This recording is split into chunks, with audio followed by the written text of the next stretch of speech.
10,000 madam. नमस्ते sir. नमस्ते मल्लिका ma'am. Sir higher dilution से और थोड़ा अपनी अगर मेडिसिन रेजिस्टेंस नहीं होती क्या?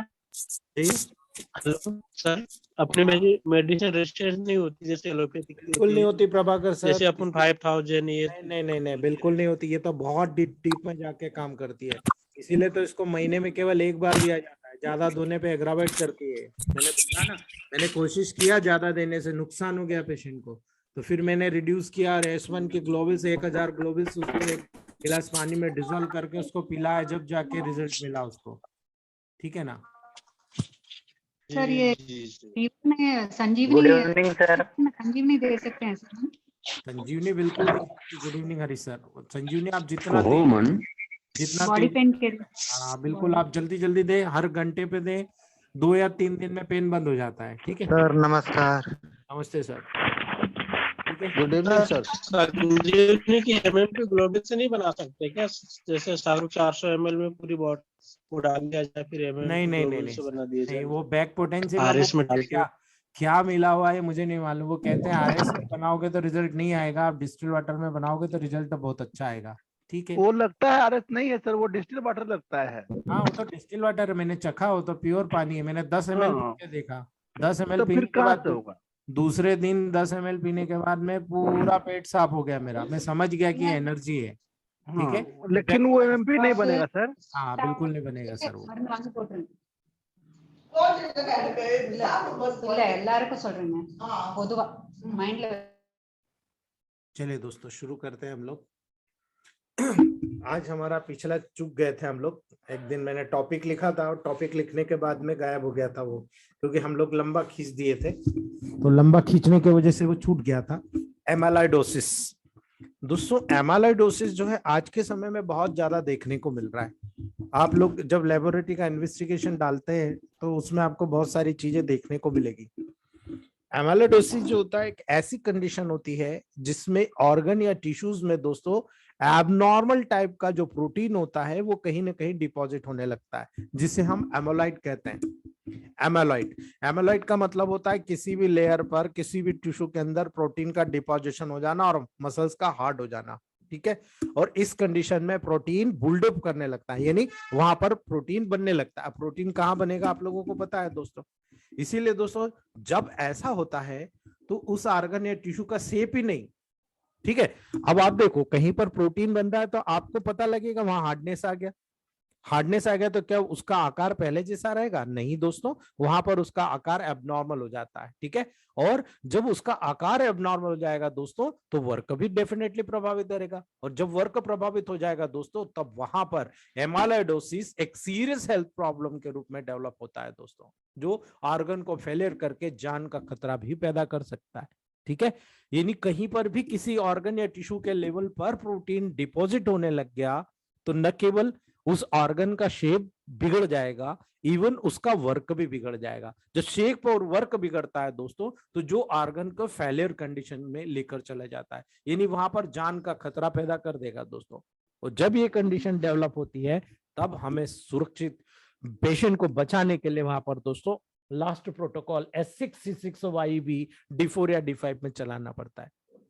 ठीक है, इसके कारण जो कार्टिसोल जो स्ट्रेस हार्मोन होता है वहां पर वर्क करता है फटाफट। इसके साथ में चूंकि मेटाबॉलिक लास्ट रेमेडी S6C6 होती है दोस्तों, तो वहां पर जितनी भी गंदगी प्रोटीन के रूप में डिपॉजिट हो रही है उसको वहां से प्यूरिफाई करने का काम करेगा, उसको बाहर निकालने का काम करेगा।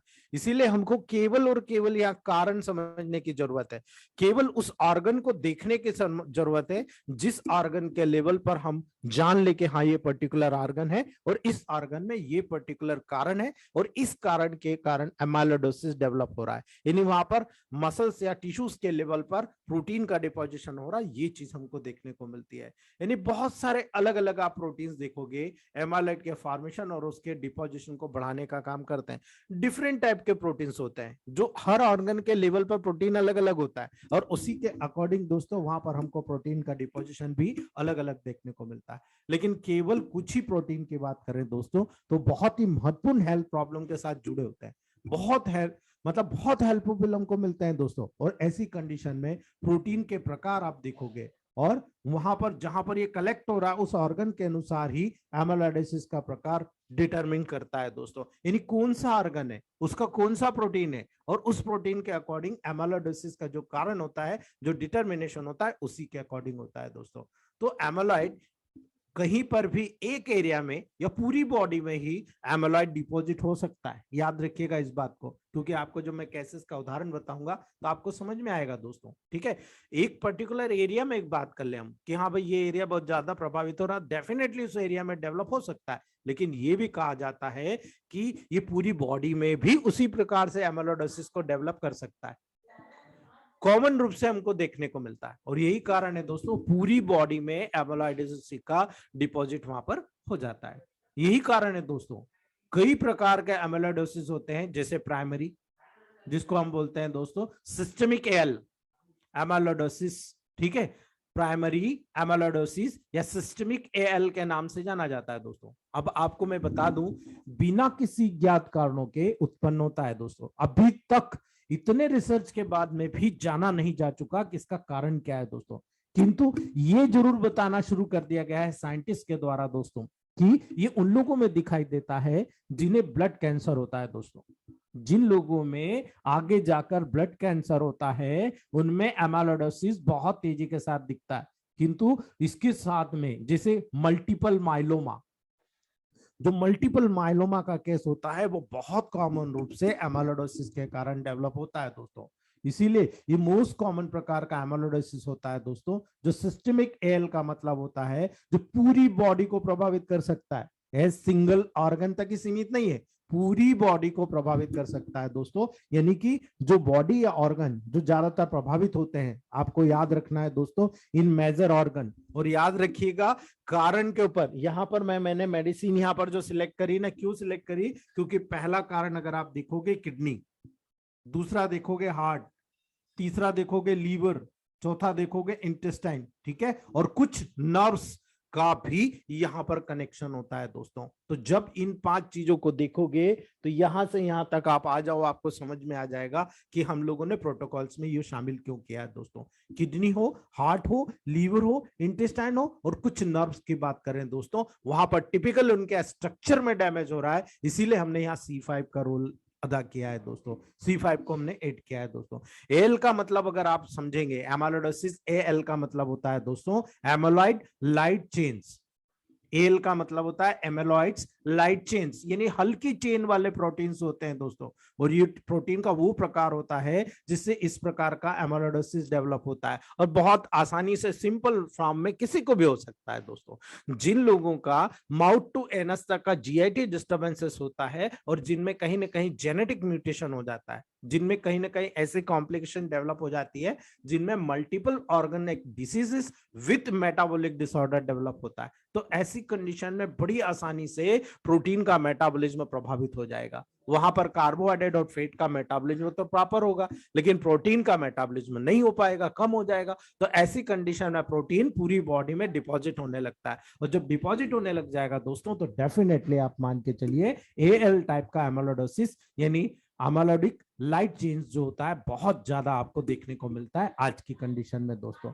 इसीलिए जब सेकेंडरी एमाइलोइडोसिस की बात करेंगे आप, सिस्टमिक, ठीक है, प्राइमरी यानी सिस्टमिक एल, और दूसरी बात करते हैं हम दोस्तों सेकेंडरी सिस्टमिक AA एमाइलोइडोसिस, यानी ये अन्य प्रकार की क्रॉनिक इन्फ्लामेटरी डिसीज के परिणाम स्वरूप होता है। मतलब पहले इसमें आपने देखा कि वहां पर किसी भी प्रकार का ज्ञात कारण आपको देखने को नहीं मिल रहा, लेकिन जब दूसरा सेकेंडरी आप देखोगे दोस्तों तो ये क्रॉनिक इन्फ्लामेटरी डिसीजेस के परिणाम स्वरूप उत्पन्न होता है। यानी आप टेबल प्रैक्टिस में जितनी भी क्रॉनिक इन्फ्लामेटरी डिसीजेस देखते हो दोस्तों, वो सब की सब इन्फ्लामेटरी डिसीज सेकेंडरी AA को डेवलप करती है दोस्तों। अभी ऐसी कौन सी डिसीज हुई आपको पता होगा, ल्यूपस इरिथमेटस मैंने आपको बताया दोस्तों, सिस्टमिक ल्यूपस इरिथमेटस। दूसरा मैंने बताया था रूमेटिक अर्थराइटिस, तीसरा मैंने बताया था ट्यूबरकुलोसिस, चौथा मैंने बताया था बॉवेल इन्फ्लामेटरी बाउल डिसीजेस। ठीक है, inflammatory bowel diseases, Crohn's diseases और अल्सरेटिव कोलाइटिस, और डिफरेंट प्रकार के क्रॉनिक मेटास्टेटिक कैंसर भी इसके लिए जिम्मेदार होते हैं दोस्तों।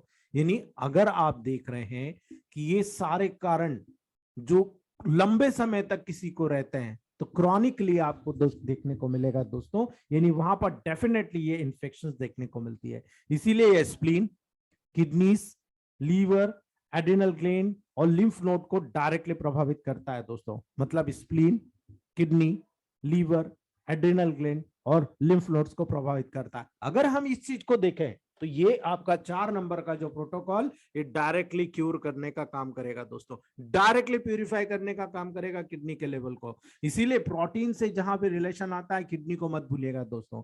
इसीलिए क्योंकि ए का मतलब होता है एमोलाइड टाइप ए प्रोटीन, जो इस प्रकार के एमोलाइडोसिस को कॉज करता है। और यही कारण है दोस्तों, जब प्रोटीन सिंथेसिस या प्रोटीन मेटाबॉलिज्म का लेवल कहीं न कहीं वहां पर प्रभावित होता है तो बहुत कॉमन रूप से आपको टेबल प्रैक्टिस में देखने को मिलेगा दोस्तों। और यही कारण है दोस्तों कि जब आप सिम्टम्स को डायग्नोस करोगे तो आपकी सारी प्रॉब्लम ऑटोमेटिक सॉल्व हो जाती है। क्यों? क्योंकि जब सिम्टम को देखोगे तो ये प्रोटोकॉल जनरेशन आपके मुंह से निकलने लग जाएगा, हाँ यहाँ पर ये काम आएगा, यहाँ पर ये काम आएगा। क्यों काम आएगा दोस्तों? क्योंकि प्राय जब एमाइलोइडोसिस के लक्षण आपको देखने को मिलते हैं, बहुत माइक्रो सिम्टम्स होते हैं दोस्तों, हर कोई पकड़ नहीं पाता। जब तक आप उसको 1-2 पेशेंट पहले देख नहीं चुके हो, कंफर्म डायग्नोसिस अगर आपके पास होता है कि हाँ ये एमाइलोइडोसिस में ऐसा ऐसा दिखता है, ये सिम्टम्स मिलते हैं, देन यू गॉट मिरेकल। आप तुरंत वहां पर डायग्नोस कर लोगे, रिजल्ट भी मिरेकल दोगे दोस्तों। इसीलिए ये ज्यादातर इस बात पर डिपेंड करता है दोस्तों कि बॉडी के किस भाग में एमाइलॉइड प्रोटीन कलेक्ट हो रहा है। याद रखिएगा, इस एक वर्ड पर आपका पूरा प्रोटोकॉल डिपेंड करता है दोस्तों। किस भाग में एमाइलॉइड प्रोटीन का कलेक्शन हो रहा है, उस ऑर्गन के मेडिसिन एड करके आप प्रोटोकॉल जनरेट कर सकते हो, कोई दिक्कत नहीं दोस्तों। यही कारण है दोस्तों, कई महत्वपूर्ण फैक्टर होते हैं जो कि अलग अलग हेल्थ प्रॉब्लम के कारण दोस्तों वहां पर सिम्टम्स के साथ में प्रेजेंट होते हैं दोस्तों, कई चीजों के। इसीलिए जब आप सिम्टम निकालोगे तो जो ऑर्गन प्रभावित हुआ है उस ऑर्गन के सिम्टम यहां पर इसके साथ में पाए जाएंगे।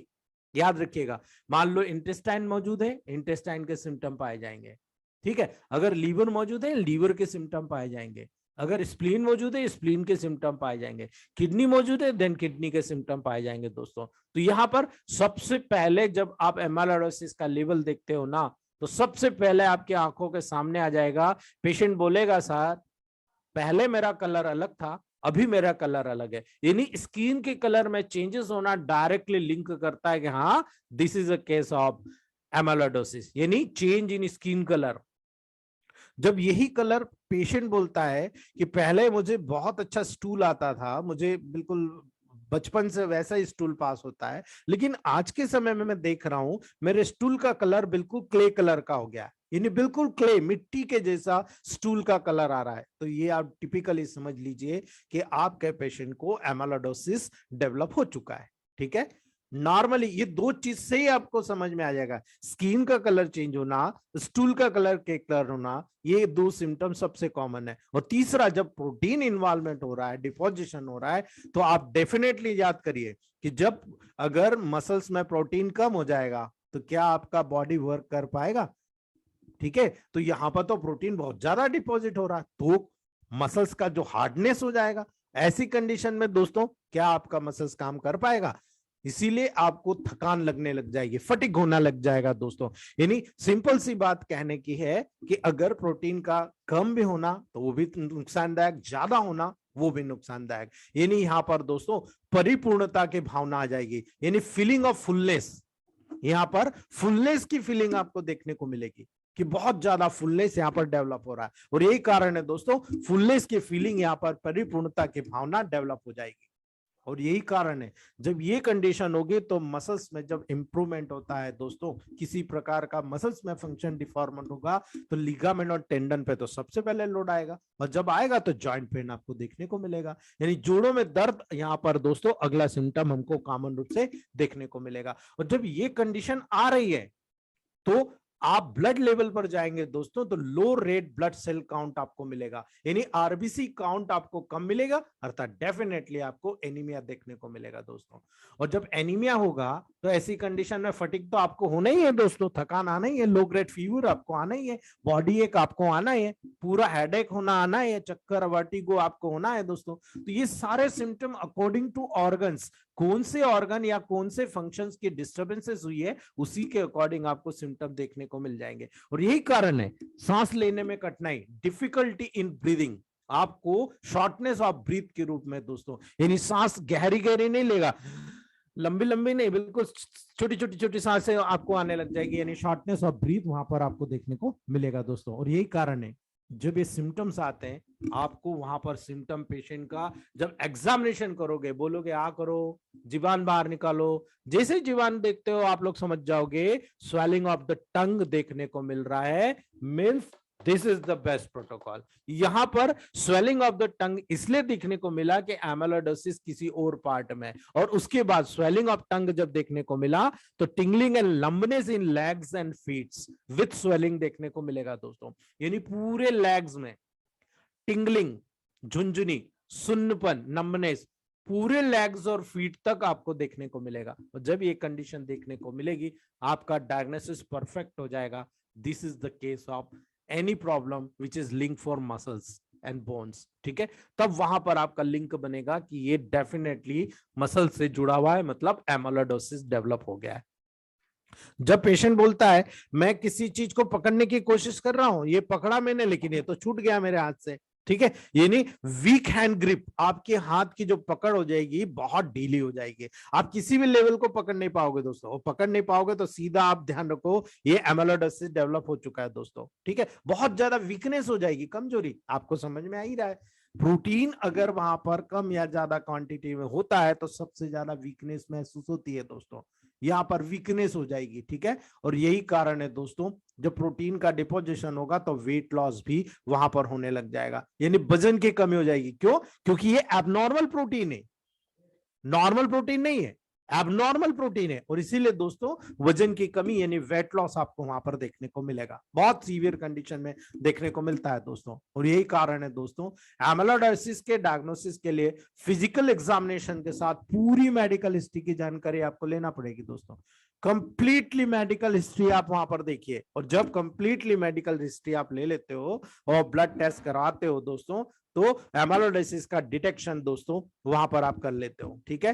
किसी भी प्रकार के ब्लड टेस्ट से सिंगल आप अगर करने की कोशिश करोगे कभी एमाइलोइडोसिस पकड़ में नहीं आता दोस्तों, इसीलिए वहां पर इलेक्ट्रोफोरेसिस या फ्री लाइट चेन ऐसे करवाना पड़ता है, यानी वहां पर माध्यम से प्रारंभिक स्टेज में कुछ एमाइलोइडोसिस की पहचान तो कर सकते हैं, लेकिन दोस्तों जब क्रॉनिक स्टेज में आ जाता है तब वहां पर बायोप्सी की जरूरत पड़ती है, यानी एमाइलोइडोसिस का डायग्नोसिस करना और प्रोटीन को, स्पेसिफिक प्रोटीन को पहचानना कि कौन सा प्रोटीन है भाई ये, और ये क्यों डिसीज या काज कर रहा है, तो उसका पूरा डिटेल जानने के लिए आपको बायोप्सी कराना पड़ेगा दोस्तों। यानी वहां पर बायोप्सी के लिए जो टिश्यू का सैंपल लिया जाएगा वो पर्टिकुलर जो प्रभावित है वही टिश्यू का सैंपल लिया जाएगा। एब्डोमिनल फेट पैड से लेते हैं दोस्तों, और कभी कभी आप माउथ से ले सकते हो, रेक्टल से ले सकते हो, अन्य जो ऑर्गन वहां पर इन्वॉल्व हो उससे ले सकते हो। जरूर हमेशा ये जरूरी नहीं होता है दोस्तों कि एमाइलॉइड डिपॉजिट के द्वारा बॉडी के डैमेज पार्ट का ही बायोप्सी लेना, ऐसा जरूरी नहीं है। वहां पर बॉडी के किसी भी पार्ट से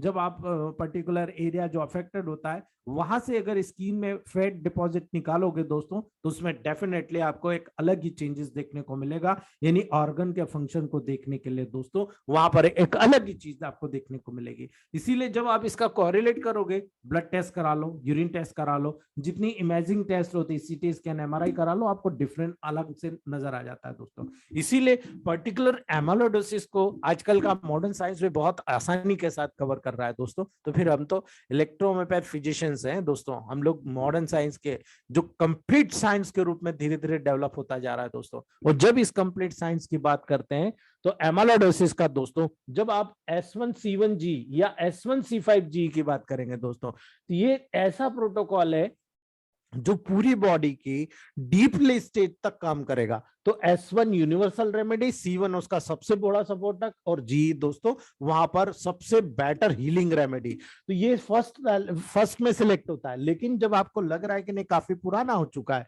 ये हमारे पास आने में देर कर चुका है, इसीलिए यहाँ पर दोस्तों S1C5G या W को, यहाँ मैंने अल्टरनेट लिखा है दोस्तों, और लिखना था मुझे, ठीक है, थोड़ा सा आप एडजस्ट कर लेना आप, और ठीक है। तो यहां पर S1C1G और W, अगर आपको लगता है कि स्वेलिंग है तो यहाँ पर S1C5G के साथ WP ऐड कर लीजिए, कोई दिक्कत नहीं होगी आपको। ठीक है, इसको D4 या D5 में चलाइए। आपको लगता है कि अभी अभी आया है तो D4 में चला दीजिए, पूरा प्यूरिफाई हो जाएगा दोस्तों।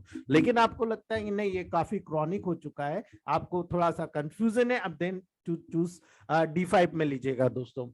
यहाँ पर S1L1W अल्टरनेट C5 भी आप इसी प्रकार से दोस्तों ये दे सकते हो या ये दे सकते हो, या फिर मैं ये कहूंगा दोनों दे सकते हो। जब आप दोनों दोगे तो आप जब इन प्रोटोकॉल को देख रहे हो तो मैं तो आपको सीधा, मैं अब थोड़ा सा अलग बता रहा हूं क्योंकि आप लोगों में से कई लोगों को कंफ्यूजन होता है, जनरल टॉनिक बता दिया, ये क्या चीज है, मैं आपको सिंगल मेडिसिन बता रहा हूं। S1L1W को अल्टरनेट करके जब C5 के साथ D4 या D5 में चलाते हो, बहुत बढ़िया चीज आपको सपोर्ट मिलेगा, क्योंकि ये भी प्यूरिफाई का काम करेगा दोस्तों। कंप्लीट प्यूरिफिकेशन यहाँ पर देखने को मिलेगा। लेकिन इन दो में से एक प्रोटोकॉल के साथ जब C4F1S1A1B को यूज करते हो, वो भी फर्स्ट डायल्यूशन 147 से फर्स्ट डायल्यूशन, तो C4F1S1A1B फर्स्ट डायल्यूशन में जब देते हो दोस्तों, ये बहुत गर्म रेमेडी है। और गर्म रेमेडी के कारण दोस्तों मसल से बोन लिगामेंट के लेवल पर किसी भी प्रकार का ब्लड सर्कुलेशन तेज करके वहां पर जितना डिसफंक्शन हो रहा है उस फंक्शन को करेक्ट करने का काम करेगा। तो वहां पर जितना भी लिगामेंट मसल्स का जो हार्डनेस होता है दोस्तों, उसको सॉफ्ट करके, क्योंकि फर्स्ट में दे रहे हैं, सॉफ्ट करके दोस्तों वहां पर निकाल देगा, यानी मिनरलाइजेशन कैपेसिटी को बढ़ाकर। भाई मिनरल्स की कहीं ना कहीं प्रॉब्लम कम ज्यादा होगी तभी तो ये कंडीशन डेवलप हो रही है। तो मिनरलाइजेशन कैपेसिटी के लेवल पर दोस्तों फर्स्ट डायल्यूशन में आप इसको दोगे तो ये तेजी के तरफ बोन की तरफ जाएगा दोस्तों। यहाँ पर C4B को फास्ट रखना है, बाकी को कम रखना है, और इसीलिए ये प्रोटोकॉल वहां काम करेगा। जब इसके साथ H6C6YB D4 या D5 में आप जोड़ देते हो तो ये पूरे प्रोटीन मेटाबॉलिज्म के लेवल को बढ़ाएगा। आपकी बॉडी में जितना भी वेस्ट मटेरियल के रूप में प्रोटीन का डिपॉजिट है, ऑलमोस्ट उसको बाहर निकालने का काम करेगा। तो जब ये कैरेक्टर वहां पर ऑलमोस्ट बाहर निकालेगा तो मैक्सिमम कैटेगरी में दोस्तों जब आप प्रोटोकॉल की रिजल्ट देखेंगे तो आपको बहुत तेजी के साथ वहां पर रिजल्ट देखने को मिलेगा दोस्तों। तो ये छोटा छोटा सा चीज आपको मैं बता रहा हूं दोस्तों कि वहां पर आपको बहुत ही बढ़िया प्रोटोकॉल के रिजल्ट देखने को मिलेंगे दोस्तों। तो ये था हमारा आज एमेराडोसिस की पूरा प्रोटोकॉल दोस्तों।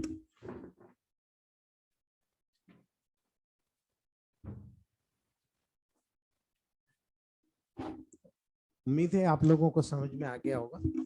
नेक्स्ट बात करते हैं दोस्तों, हम लोग हाइपोथैलेमस को आज समाप्त करेंगे। आज हमारा आखिरी चैप्टर है हाइपोथैलेमस का दोस्तों, उसके बाद हम सेरिबेलम को पढ़ेंगे दोस्तों। बात करते हैं, हम लोगों ने देख लिया था 10th तक, 11th फंक्शन देखते हैं दोस्तों, regulation of sleep and wakefulness दोस्तों, यानी आपकी स्लीप और आपकी जागृत अवस्था को कंट्रोल करने का काम करता है दोस्तों। जो पोस्टीरियर हाइपोथैलेमस में जो वहां पर मैमिलरी बॉडी होती है, मैंने बताया था आपको दोस्तों, एक उभार होता है दोस्तों मैमिलरी बॉडी का, एक वाकफुल सेंटर के जैसे कंसीडर किया जाता है दोस्तों। यानी ये जो मैमिलरी बॉडी होती है, यही मैमिलरी बॉडी दोस्तों टिपिकली आप देखेंगे तो ये स्पेसिफिक कंडीशंस होती है जो आपकी नींद को कंट्रोल, जो आपकी जागृत अवस्था होती है उसको बैलेंस करके कंट्रोल करने का काम करती है दोस्तों। तो जो मैमिलरी बॉडी का स्टिमुलेशन होता है दोस्तों, उसके कारण वेकफुलनेस और उसके लीजन के कारण स्लीप आपको देखने को मिलेगी दोस्तों। तो यही कारण है दोस्तों, वेकफुलनेस और इसके लीजन के कारण जब स्लीप वहां पर होती हुई दिखती है दोस्तों, यानी एंटीरियर हाइपोथैलेमस के स्टिमुलेशन के कारण भी स्लीप हो जाती है। किसी भी प्रकार से एंटीरियर हाइपोथैलेमस का आप स्टिमुलेशन करा दीजिए, आप देखिए जैसे स्टिमुलेशन होगा उसी के कारण स्लीप हो जाती है। तो दोस्तों F2W से आप क्या कर रहे हो, F2W को क्या कर रहे हो आप, अभी प्रूफ करने की जरूरत है क्या आपको? नहीं ना। आप मैमिलरी बॉडी के लेवल को, यानी केवल आप एंटीरियर हाइपोथैलेमस, ये फोरहेड पर आपने अप्लाई कर दिया F2W, आपने क्या कर दिया, आपने पूरे फोरहेड से हाइपोथैलेमस के रीजन को, एंटीरियर हाइपोथैलेमस को आपने स्टिमुलेट कर दिया, उसी को स्टिमुलेट कर दिया तो नींद आना शुरू हो जाएगी। आगे हम पढ़ेंगे फिजियोलॉजी ऑफ स्लीप, स्लीप कैसे जनरेट होती है, पूरा डिटेल बताऊंगा दोस्तों आपको। तो यहां पर आपने समझा कि केवल हाइपोथैलेमस को स्टिमुलेट किया तो हमको नींद आना शुरू हो जाती है दोस्तों, बिकॉज ऑफ इस regulation of sleep and wakefulness के पूरे फंक्शन को हमने समझ लिया। दूसरी बात दोस्तों, यहां पर हमको role in behaviour and emotional changes, ये बहुत इंपॉर्टेंट है दोस्तों। जब हमारे बिहेवियर की बात आएगी या हमारे इमोशनल चेंजेस की बात आएगी दोस्तों, तो यहाँ पर हमारी पूरी बॉडी का रोल हमको समझना पड़ेगा दोस्तों। क्यों?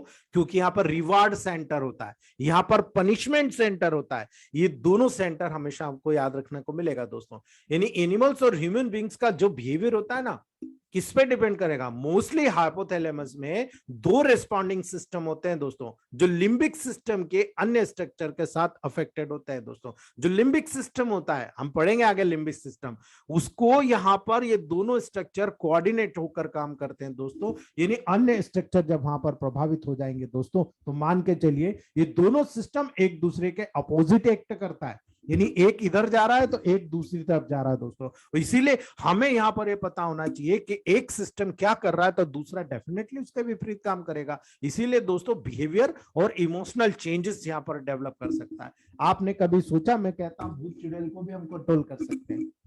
क्यों कर सकते हैं? क्योंकि हम C1 वर्वन का वाई का फंक्शन जान गए। ठीक है, ब्लड ब्रेन बैरियर को क्रॉस करा के वर्वन डायरेक्टली C1 और वाई को वहां ले जाकर स्पेशली ब्रेन के हाइपोथैलेमिक पार्ट को कंट्रोल करता है। वाई से वहां पर रिलैक्सेशन होता है, यानी वहां पर जितना भी स्टिमुलेशन होता है, बहुत ज्यादा एक्स्ट्रा एग्रावेशन होता है दोस्तों, उसको रिलैक्स कर दिया जाता है। और रिलैक्स कर दिया जाएगा तो डेफिनेटली वहां के फंक्शंस को तुरंत हम इमीडिएट मेडिसिन के प्रोटोकॉल के माध्यम से कंट्रोल कर लेते हैं। यानी जब आप रिस्पॉन्डिंग सिस्टम की बात करते हो, कोई भी रिस्पॉन्डिंग सिस्टम आप ले लीजिए वहां पर, ठीक है, उसके सेंसेशन के अफेक्टिव नेचर के साथ ये कंसर्न रहता है दोस्तों। यानी आप जब वहां पर कोई भी रिस्पॉन्डिंग सिस्टम देख रहे हो जो आपके स्टिमुलेशन को रिस्पॉन्ड कर रहा है दोस्तों, उसके सेंसेशन के अफेक्टिव नेचर के साथ कंसर्न रहता है। यानी उसमें क्या इफेक्टिवनेस आ रहा है उसके साथ वो लिंक रहता है दोस्तों। यहां पर सेंसेशन प्लेजेंट या पेनफुल होता है दोस्तों, याद रखिएगा। यहां पर जो सेंसेशन होगा या तो प्लेजेंट होगा या पेनफुल होगा। प्लेजेंट मतलब सहनशील, या पेनफुल मतलब दर्द युक्त होगा दोस्तों। यानी दो क्वालिटीज यहां पर आपको, एक तो रिवार्ड यानी सेटिस्फेक्शन के रूप में, और एक पनिशमेंट यानी एवर्सन या अवॉइडेंस के रूप में देखने को मिलेगा। तो दोस्तों ये तो हम जन्मजात जानते आ रहे हैं कि ये दो क्वालिटीज तो ऑलरेडी हम लोगों में। रिवार्ड मतलब सेटिस्फेक्शन, मतलब आज अगर मैं पढ़ा रहा हूं और कुछ अच्छा अगर आपको दूंगा तो आपको डेफिनेटली सेटिस्फेक्शन होगा दोस्तों, आप उसको रिवार्ड के रूप में मुझे थैंक यू बोलोगे। लेकिन अगर मान लो मैंने कुछ ऐसा बता दिया जो ऊपर से चला गया, ठीक है, एकदम वो पनिशमेंट के रूप में आप बोलोगे सर मुझे तो डाउट है, मुझे समझ में नहीं आया आपने क्या बताया, ठीक है, तो ये पनिशमेंट होगा मेरे लिए, यानी एवर्शन या अवॉइडेंस करेंगे आप। ठीक है, तो ये दोनों कंडीशन होती है, दो क्वालिटीज यहां पर देखने को मिलती है, एक रिवार्ड के रूप में, एक पनिशमेंट के रूप में। यानी एक रिवार्ड मतलब सेटिस्फेक्शन, आपको सेटिस्फेक्शन है, और दूसरा यहाँ पनिशमेंट यानी कि एवर्शन के रूप में दोस्तों, या अवॉइडेंस के रूप में आपको वहां पर देखने को मिलेगा। और यही कारण है दोस्तों हाइपोथैलेमस के बिहेवियरल और इमोशनल चेंजेस के दो सेंटर होते हैं दोस्तों डायरेक्टली। एक होता है रिवार्ड का सेंटर और एक होता है पनिशमेंट का सेंटर। ठीक है, दोनों। यानी आप देख लो, एक गुरु अगर कोई को पसंद करता है तो रिवार्ड भी देता है, और वो थोड़ी भी गलती करता है तो पनिशमेंट भी दे देता है। ठीक है, तो वैसे ही हमारा ब्रेन है, हाइपोथैलेमस है, इसके दो सेंटर होंगे, एक रिवार्ड सेंटर होगा, एक पनिशमेंट सेंटर होगा दोस्तों। और यही कारण है हमें इस चीज को बहुत अच्छे से समझना है, तभी जाकर हम किसी रिवार्ड हमको स्टिमुलेट कर रहे हैं या पनिशमेंट को स्टिमुलेट कर रहे हैं। याद रखना, हम स्मेल तो खूब करा रहे हैं, लेकिन अगर हमने मान लो रिवार्ड की जगह पनिशमेंट सेंटर को स्टिमुलेट कर दिया। कई लोग बोलते हैं कि साहब, जैसे गांधी सर ने उस दिन फीडबैक दिया था तो उन्होंने क्लियरली बताया था, यही चीज तो मैं चाहता हूं क्लियर बताने वाली। उन्होंने क्लियर बताया था कि मैंने जब मेरे पास जो पेशेंट आया था कोरोना पॉजिटिव 1.5-2 साल पहले, और आज क्यूर होने के बाद उसको तब से अभी तक बिल्कुल स्मेल नहीं आ रही, और सर ने C3RE दिया था, और C3RE को देते ही 2 दिन में खतरनाक स्मेल हो गई। उसको समझ में ही नहीं आ रहा था कि मैं क्या करूं, मुझे तो इतनी दुर्गंध आ रही है, हर चीज से दुर्गंध आने लग गई। सर ने तुरंत उसको C3RE बन करके C3Y दिया, और देखा कि तुरंत 2 दिन के बाद से वो तकलीफ, 7 से 10 दिन के बाद से वो तकलीफ ही गायब हो गई, यानी फिर से उसको सारी चीज आने लग गई। तो इसका मतलब क्या हुआ, वहां पर रिवार्ड न मिलकर हमको पनिशमेंट मिल गया था दोस्तों। और जैसे हमने उसको रिवार्ड के लिए RE को हटा के Y करा, रिवार्ड मिल गया हमको। तो ये चीजें हमको पता है, जब भी तो हम कर रहे हैं दोस्तों। हमने RE को दिया, हमको पता है बहुत ज्यादा बढ़ गया, मतलब वहां पर ऑलरेडी बढ़ा हुआ था, कहीं ना कहीं प्रॉब्लम ऑब्स्ट्रक्शन के रूप में थी, तो ऑब्स्ट्रक्शन को हटाना है तो RE हटा के Y कर दिया, टोटल रिलैक्स हो गया, रिलैक्स हो गया तो ऑब्स्ट्रक्शन ऑटोमेटिक हट गया दोस्तों, और स्मेल सेंटर वहां पर प्रभावित था वो बिल्कुल क्लियर हो गया, और क्लियर हो गया तो डेफिनेटली हमको वहां पर रिजल्ट मिल गया। यही कारण है जब REY को अल्टरनेट करके D5 में आप दोस्तों या D4 में आप जब पॉइंट नंबर 5, 6, 7, 17, 18 पे अप्लाई करते तो वो क्या कर रहे हो आप उस सेंटर को स्टिमुलेट रिलैक्स कर रहे हो, अर्थात रिवार्ड और पनिशमेंट जैसा वर्क वहां भी आप करवा रहे हो दोस्तों। इसीलिए हमें यहाँ पर फंक्शन पता चला कि रिवार्ड और पनिशमेंट सेंटर क्या काम करता है। लेकिन अगर हम इसको थोड़ा सा और समझे तो हमें बिल्कुल क्लियर हो जाएगा दोस्तों। रिवार्ड सेंटर क्या काम करता है, इसका लिंक क्या है दोस्तों। रिवार्ड सेंटर जितनी भी अगर आप बात करो मिडिल पोर्शन की बात करो, यहां से फ्रंट से जो फोर ब्रेन होता है ना दोस्तों, जो फोर ब्रेन बंडल होता है ना, उसमें जो वेंट्रोमीडियल न्यूक्लियस ऑफ हाइपोथैलेमस होता है वहां पर सिचुएटेड होता है। यानी कि ये मान लो ये फोर ब्रेन है, ये पर्टिकुलर पार्ट है, इसके जस्ट नीचे वाले पार्ट में वहां पर जो हाइपोथैलेमस का न्यूक्लियस जो ये डार्सल, वो डार्सल के नीचे क्या होगा, वेंट्रल, तो ventro medial nucleus of hypothalamus में सिचुएटेड होता है। और एनिमल में जब इस एरिया को इलेक्ट्रिकल स्टिमुलस के माध्यम से दोस्तों वहां पर स्टिमुलेट किया गया तो वो प्लेजेंट होने लगा, यानी सेटिस्फाई होने लगा दोस्तों। तो डेफिनेटली इसीलिए रिवार्ड सेंटर को ये कहा गया कि जब इसको किसी भी सेंटर से किसी भी इलेक्ट्रिकल इंपल्सेस के माध्यम से स्टिमुलेट किया जाता है तो ये डेफिनेटली सेटिस्फाई होता है। यानी वहां पर कोई भी काम आप कर रहे हो, अगर आपको अच्छा लग रहा है तो ही कर रहे हो, अच्छा लगेगा तो ही करोगे, अन्यथा आप पेशेंट को देखते हो, पेशेंट आके बोलता है अरे सर मेरा तो ये काम करने का मन ही नहीं करता। अब मन नहीं कर रहा, इसका मतलब क्या हो रहा, पनिशमेंट मिल रहा है उसको, कोई ना कोई इसने गलत काम किया होगा इसलिए पनिशमेंट मिल रहा। तो वहां पर रिवार्ड सेंटर होता तो हाँ अल्लाह ठीक चल तू हट मैं कर देता हूं, वो कर देगा दोस्तों। बहुत सारे लोगों को आपने देखा होगा कि वो व्यक्ति हर तरह के काम करने के लिए वहां पर प्रेरित होता है, वो कर देता है दोस्तों, ठीक है, अपने मन से रिवार्ड को वहां पर प्राप्त कर लेता है। इसीलिए दोस्तों वहां पर इलेक्ट्रिकल स्टिमुलस जब स्टिमुलेट करते हैं दोस्तों तो सेटिस्फेक्शन को जब स्टिमुलेट करेंगे मतलब रिवार्ड को स्टिमुलेट करेंगे दोस्तों। तो फिर पनिशमेंट सेंटर दोस्तों, जब पनिशमेंट सेंटर की बात आएगी तो हाइपोथैलेमस की पोस्टीरियर और लेटरल न्यूक्लियाई में सिचुएटेड होता है, बैक साइड में और लेटरल साइड में सिचुएटेड होते हैं दोस्तों। और जब एनिमल में इस न्यूक्लियाई को इलेक्ट्रिकल स्टिमुलेशन के कारण देखा गया दोस्तों तो डिफरेंट टाइप के पेन, डिफरेंट टाइप के फियर, डिफनेस, escape रिएक्शंस और पनिशमेंट के अन्य एलिमेंट्स डेवलप होते हुए देखे गए दोस्तों। तो डेफिनेटली हम इसको एक्सेप्ट करते हैं दोस्तों, ठीक है। और जब एक्सेप्ट करते हैं पंकज श्रीवास्तव साहब आप समझिएगा, मैंने 2 प्रिस्क्रिप्शन आपको डाले हैं ना डिफनेस के लेवल पर, आप उस चीज को समझिएगा, जो मैं प्रोटोकॉल्स दिया हूं आप उसको स्टडी करिएगा, फिर मेरे से डिस्कस कीजिएगा, ठीक है, इस पार्ट को लेकर। तो यहां पर जब न्यूक्लियाई का इलेक्ट्रिकल स्टिमुलाई किया गया तो आप देखिए पेन भी हो रहा है, फियर डर भी है, डिफनेस और एस्केप रिएक्शन यानी पनिशमेंट के जो अन्य एलिमेंट्स होते हैं, अगर वहां पर किसी भी प्रकार का बार बार नर्वस स्टिमुलेशन होता है। अब आप देखेंगे डिफनेस एकाएक नहीं आता दोस्तों, ठीक है, एकाएक नहीं आएगा, अगर उस पार्ट में बार बार इन्फ्लामेशन होगा डेफिनेट आएगा, पहला।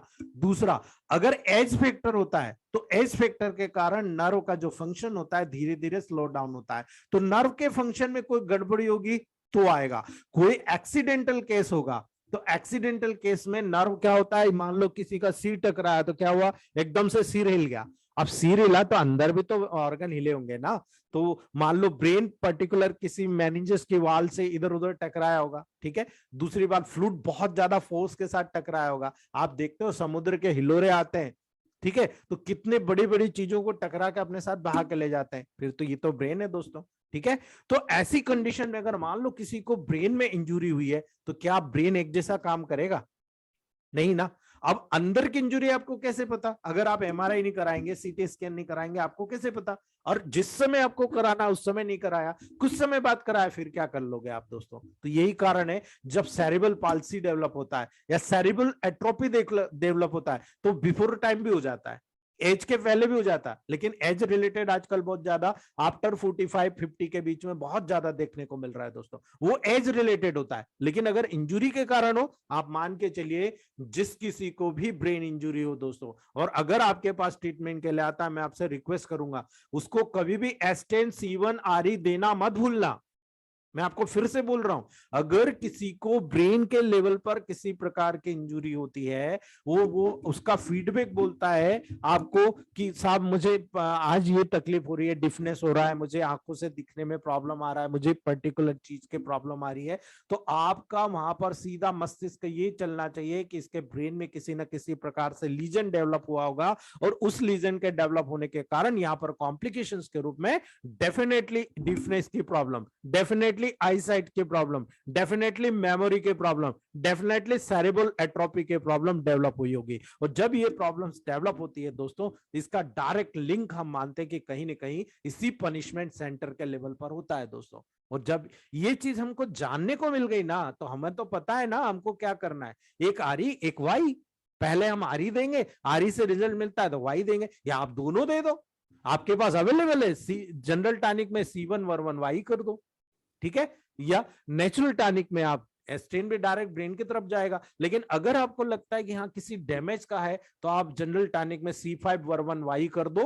ये बहुत ज्यादा डैमेज जो हो चुका होगा उसको भी, क्योंकि ये बहुत लंबे समय तो हुआ, तो वहां पर आप C5 वर्वन वाई कर दो। नेचुरल टॉनिक में आप जब D6 में C1 विनवल वाई को, या आप आरी को, सॉरी C1 वेनवन या वर्वन आरी को जब आप एड करोगे, तो डायरेक्टली दोस्तों ये ब्रेन की तरफ जाएगा, और ब्रेन की तरफ जाकर तुरंत वहां पर जितना भी डैमेज हुआ होता है उसको धीरे धीरे वहां पर काम करेगा, उसको मतलब रीडगेन करेगा, फिर से बनाने की कोशिश करेगा। अब सेरेब्रल एट्रोफी हो गई, मतलब साइज छोटा हो गया, ठीक है। अब एकदम तो एकाएक आप किसी चीज को डेवलप नहीं कर सकते और कंप्लीटली डेवलप नहीं कर सकते, दोनों पॉजिटिव है, लेकिन हम 70 to 80% डेवलप कर सकते हैं, क्योंकि हमको पता है ह्यूमन बींग्स का 125 पार्ट्स ब्रेन का यूज होता है, ठीक है। हम उस लेवल पर तो ला सकते हैं उसको, सेरेब्रल एट्रोफी के लेवल पर। इसीलिए हम सेरिब्रम जब बताऊंगा मैं सेरिब्रम और सेरिब्रम का, तब आपको बहुत डिटेल में बताऊंगा आगे, अभी हम लोग उसकी डिस्कस नहीं करते हैं। तो ये बारीकी हमको पता चलेगी कि आरी वहां पर क्या काम कर रही है, C1 या C5 क्या काम कर रहा है, हम इसको अप एंड डाउन क्यों करें। हम तो जनरल टॉनिक में जनरली C1 वर्वन वाई देते हैं, लेकिन आपको मैं बताऊं, हमको वहां पर ब्रेन का स्ट्रक्चर जो डैमेज हुआ वो C5 से पहले उसको कवर अप करना है दोस्तों, तो वहां पर C5 वाई देंगे ताकि रिलैक्स हो। और इधर हम जब नेचुरल टॉनिक में C1 आरी का प्रयोग करेंगे, तो ये डायरेक्टली जाकर दोस्तों ब्रेन की सेल की रिग्रोथ कराएगा। किसी भी प्रकार की ऑक्लूजन की, ब्रेन की ऑक्लूजन हो, किसी प्रकार का सेल का टिश्यू का डैमेज हो, किसी भी प्रकार का सेरिब्रल फ्लूइड्स का वहां प्रॉब्लम हो, उसको वो कवर करने का काम करेगा। इसीलिए दोस्तों आपको क्लियरली पता होना चाहिए कि रिवार्ड और पनिशमेंट सेंटर का रोल क्या है, आखिर क्या है। तो हमको केवल दो चीज याद रखना है, जो यहां पर रिवार्ड सेंटर होता है, वो रिवार्ड सेंटर डायरेक्टली बता रहा है दोस्तों कि हम यहां पर अच्छी चीज प्राप्त कर रहे हैं, लेकिन पनिशमेंट सेंटर होता है वो ये बता रहा है कि आपको वहां पर नुकसान दिया जा रहा है, आपको वहां पर सजा दी जा रही है दोस्तों। तो जब इंडिविजुअल के बिहेवियरल पैटर्न में दोस्तों जितने भी स्थित रिवार्ड और पनिशमेंट सेंटर का इंपॉर्टेंस आपको अलग ही देखने को मिलेगा दोस्तों, और जब वहां पर ये देखने को मिलेगा तो आप मान लीजिएगा दोस्तों कि यहाँ पर almost day to day life की सभी एक्टिविटीज रिवार्ड और पनिशमेंट के ऊपर ही निर्भर करती है दोस्तों, ठीक है। आप इसका उदाहरण मैं आपको बताऊं तो आपको सिंपल सा समझ में आएगा दोस्तों। आप में से कितने लोग ये मानते हैं कि हमारे डेली क्लॉक यानी बायोलॉजिकल क्लॉक होती है दोस्तों? आप में से कितने लोग मानते हैं कि बायोलॉजिकल क्लॉक हमको स्वस्थ रखती है? कितने लोग? अपने आप से पूछिएगा दोस्तों। तो जो बायोलॉजिकल क्लॉक होती है, ठीक है, वो बायोलॉजिकल क्लॉक दोस्तों almost day to day life की सभी एक्टिविटीज को रिवार्ड्स और पनिशमेंट के लेवल पर लेकर जाती है। क्यों लेकर जाती है? अगर मान लो आपने खूब खाना, खूब पीना, मजे का मतलब आपने सारी प्रोसेस करना, और उस कंडीशन के बाद आपने एक्सरसाइज नहीं करना, तो क्या होगा? तोंद आ जाएगा, बटक्स निकलने लग जाएंगे, गाल निकलने लग जाएगा, ब्लड प्रेशर आपको गिफ्ट में मिलेगा, आपको हार्ट अटैक गिफ्ट में मिलेगा, कोलेस्ट्रॉल ट्राइग्लिसराइड बढ़ा हुआ मिलेगा, ब्रेन स्ट्रोक गिफ्ट में मिलेगा। ये क्या है? ये क्या चीज है?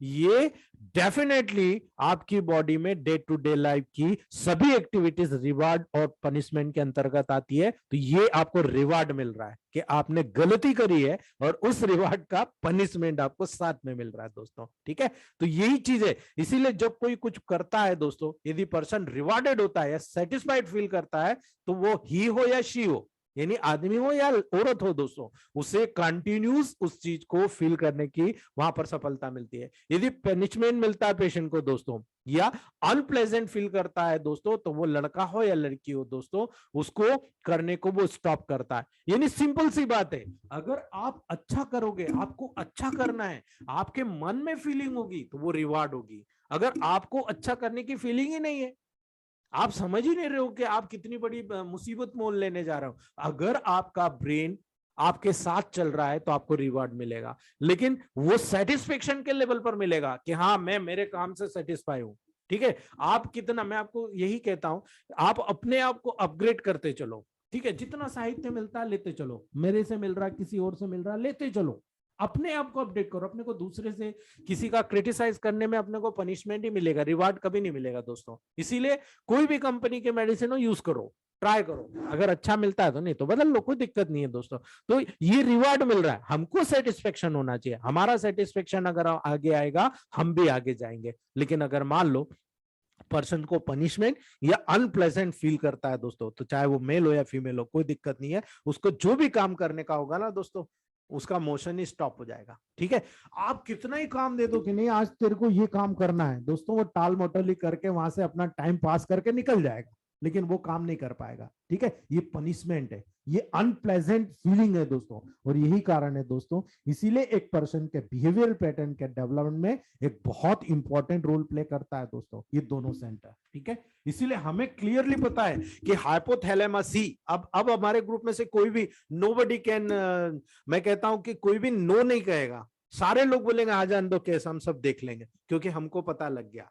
ठीक है, हमको ये पता लग गया कि यहाँ पर प्लेजेंट और अनप्लेजेंट है, बस बाकी कुछ नहीं है। यानी सेटिस्फेक्शन और नॉन सेटिस्फेक्शन, दो प्रोसेस हमको देखने को मिल रहे हैं। हम सेटिस्फाइड, अगर पेशेंट सेटिस्फाइड तो मतलब है मान के चलो सारी चीज सेटिस्फाई हो गई। लेकिन अगर पेशेंट सेटिस्फाई नहीं हुआ तो दोस्तों वहां पर बहुत सारा पनिशमेंट हमको मिल जाएगा। ठीक है, यही लेवल यहाँ पर भी देखने को मिल रहा है, तो कोई टेंशन नहीं है। लेकिन जब आपको ऐसा लगता है कि यहाँ पर दोनों के लेवल में कहीं ना कहीं बीचवान तो होगा, क्रोध, गुस्सा, रेज भी दोस्तों इससे रिलेटेड होता है। रेज को बोलते हैं एक्सट्रीम एंगर के साथ एग्रेसिव इमोशनल एक्सपीरियंसेस, वायलेंट को रिफर करना दोस्तों। यानी यहां पर कई बार देखा जाता है दोस्तों, इनके बीच में रेज आ जाता है, क्रोध आ जाता है दोस्तों। और क्रोध यहां पर बहुत ज्यादा डिस्टर्बेंसेस डेवलप करता है दोस्तों। और जब ये एनिमल्स में देखोगे दोस्तों, तो आपको देखने को मिलेगा जब पोस्टीरियर लेटरल हाइपोथैलेमस में दोस्तों पनिशमेंट सेंटर के स्टिमुलस के द्वारा ये होता हुआ देखा जाएगा।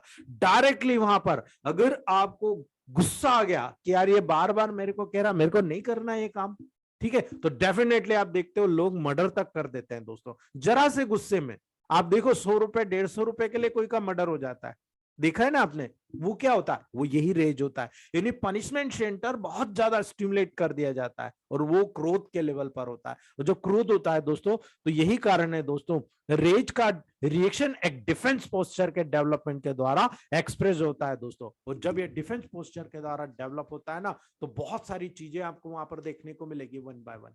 ठीक है, और जब वन बाय वन देखने को मिलेगी तो सबसे पहले दोस्तों एक्सटेंशन ऑफ लिम्ब, यानी आप एकदम से हाथ पांव उठा के दोस्तों किसी को कुछ भी कर सकते हो। ठीक है, लिफ्टिंग ऑफ टेल, आप देखो अगर एनिमल को गुस्सा आता है तो क्या करता है, पूंछ उठा के बिल्कुल तैयार हो जाता है कि अभी बस हमला करने वाला है। ठीक है, आप देखो हिसिंग एंड स्प्लिटिंग करने लग जाता है। ठीक है, आवाजें करने लग जाता है, हिसिंग। सांप को देखो गुस्सा आता है तो कैसा करता है, फू फू करता है ना दोस्तों। तो ये सारे सिम्टम देखने को मिल रहे हैं दोस्तों। पाइलो इरेक्शंस, आप देखो पूरे बाल आपके खड़े हो जाएंगे, जो इरेक्टर पाइली मसल्स जो होती है ना, वहां पर बिल्कुल खड़ी हो जाती है। तो आप देखो जब गुस्सा आता है तो आपके बाल रोए रोए खड़े हो जाते हैं दोस्तों। ठीक है, आप देखो आंखें बिल्कुल ओपनिंग, बिल्कुल आंखें देखो, काली माँ के आंखें देख लो आप दोस्तों, यानी wide opening of eye ball, आप देखेंगे पूरी आई बॉल की ओपनिंग हो जाएगी दोस्तों। डायलिटेशन ऑफ पिपल्स, देखो पिपल बिल्कुल एकदम डायलिट होकर आंखें लाल कर देंगे दोस्तों। ठीक है, severe savage attack even bye mild provocation, थोड़ा सा भी अगर दोस्तों आपने वहां पर कोई स्ट्राइक किया, आप देखो वो कुछ भी कर जाएगा। नोबडी कैन कंट्रोल, वहां पर उस क्रोध को कोई भी कंट्रोल नहीं कर सकता दोस्तों। इसीलिए जब क्रोध अगर डेवलप हो जाए, रेज अगर डेवलप हो जाए दोस्तों, तो आप मान के चलिए ये जो क्रोध होता है बहुत डेंजरस होता है दोस्तों, और ये आपके जो ये रिवार्ड और पनिशमेंट का जो सेंटर होता है दोस्तों, इसको वहां पर इसीलिए कहा जाता है जो लोग क्रोध करते हैं, ठीक है, जो लोग क्रोध करते हैं वो अपना खुद का नुकसान करते हैं दोस्तों। जो लोग शांत होते हैं वो अपने आप में एडजस्टमेंट करना जानते हैं दोस्तों। लेकिन जिन लोगों में क्रोध आ जाता है, रेज आ जाता है, उसका हाइपोथैलेमिक सेंटर बहुत वीक हो जाता है और वो पनिशमेंट सेंटर को स्टिमुलेट करने लगता है। इसी प्रकार से एक और इसमें होता है दोस्तों शेम रेज, शर्म का क्रोध, ठीक है, अपने आप से गुस्सा होना, शर्मिंदा होना, ठीक है, ये भी यहां पर बहुत डेंजरस होता है दोस्तों। सेम रेज का मतलब होता है फॉल्स रेज होना, झूठा गुस्सा होना, यानी एक एक्सट्रीम इमोशनल कंडीशन होती है दोस्तों जो रेज को रिसेंबल करती है, कहीं ना कहीं क्रोध जैसी ही होती है दोस्तों। और ह्यूमंस में कुछ पैथोलॉजिकल कंडीशन में बहुत कॉमन रूप से होती हुई देखी जाती है, इसलिए इसको बताना भी हमारे लिए बहुत महत्वपूर्ण है दोस्तों। जब फिजियोलॉजिकल कंडीशन में देखोगे तो एनिमल्स हो या ह्यूमन बींग्स हो दोस्तों, रेज उसके अपोजिट स्टेज के बीच में एक बैलेंस को मेंटेन करने के लिए पाया जाता है दोस्तों। यानी इस बैलेंस कंडीशन को हम दोस्तों काम इमोशनल स्टेज कहते हैं, बिल्कुल काम, बिल्कुल ठंडा शांत दोस्तों। यानी यहां पर एक मेजर इरिटेशन के कारण एक पंसर टेम्पर को लॉस कर देता है। जब मान लो किसी को आपने गुस्सा दिलाया, बहुत रेज करवाया आपने, ठीक है, आप देख रहे हो जब गुस्सा दिलाते जा रहे हो तो आप देख रहे हो एक आदमी जो टेम्पर अपना आपा खो देता है दोस्तों, ठीक है, तो एक पंसर टेम्पर को लॉस कर देता है। और जब ये कंडीशन डेवलप होती है दोस्तों तो वहां पर माइनर इरिटेशन भी यूजुअली इग्नोर्ड या ओवरकम हो जाता है। या तो वो व्यक्ति उसको इग्नोर कर देगा, ठीक है, या उसके ऊपर आराम से वो ठीक, हाँ चल ठीक है यार, गुस्सा करके दो बातें सुना दे और इग्नोर करके चला जाएगा दोस्तों। लेकिन ये हाइपोथैलेमस पर जो सेरिब्रल कॉर्टेक्स होता है दोस्तों, उसको इनिबिटरी इन्फ्लुएंसेस के कारण वहां पर होता है, वहां पर पूरा इन्फ्लुएंस इनिबिटरी लेवल पर हो जाएगा दोस्तों। तो जब होगा, अब आप याद रखिएगा इनिबिटरी इन्फ्लुएंस हो रहा है तो आपको क्या करना है दोस्तों, ठीक है, तो जब इनिबिटरी इन्फ्लुएंस के कारण हो रहा है दोस्तों तो काम इमोशनल स्टेट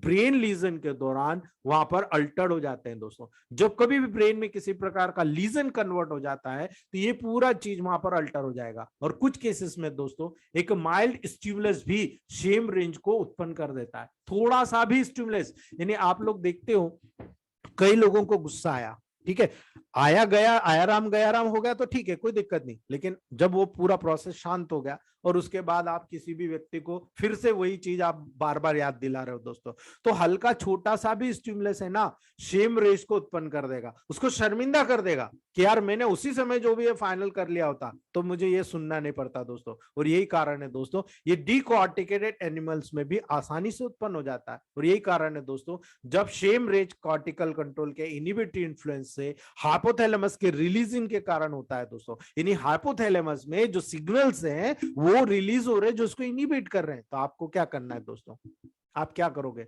डिप्रेशन में आप आरी दोगे या वाई दोगे? सिंपल सा एक क्वेश्चन, जब डिप्रेशन में आप आरी दोगे या वाई दोगे दोस्तों?